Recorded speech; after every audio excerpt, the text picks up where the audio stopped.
Now, the Australian airline Qantas is cutting 6,000 jobs as part of drastic restructuring due to the coronavirus pandemic. Like other carriers, Qantas has grounded most of its planes due to the collapse in passenger demand.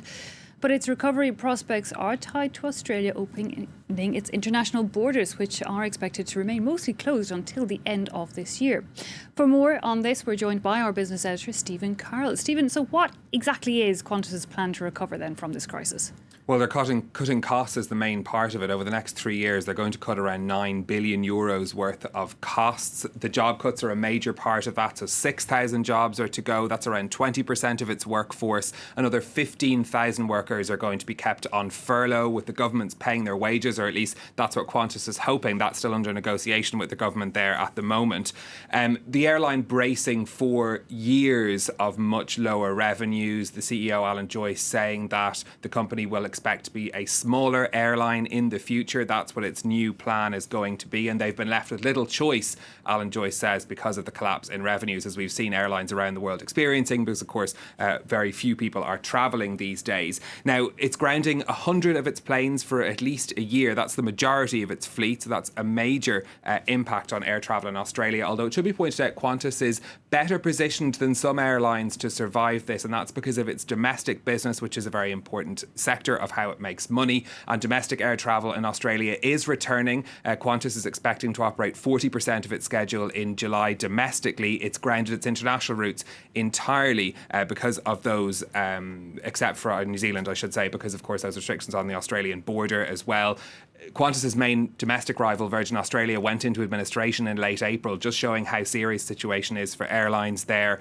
The company saying it's not expecting international routes to return in any meaningful way until July 2021. So a very long date being given on that. This is Australian officials are saying the country's borders will remain closed for the majority of international travellers until the end of the year.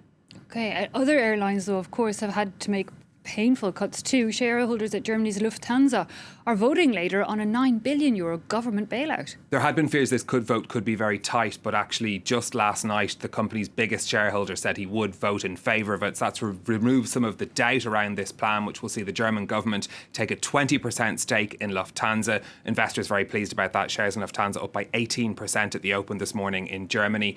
This plan will see €9 billion coming from the German government. Lufthansa is going to cut 22,000 jobs as a result. That's around 16% of its global workforce.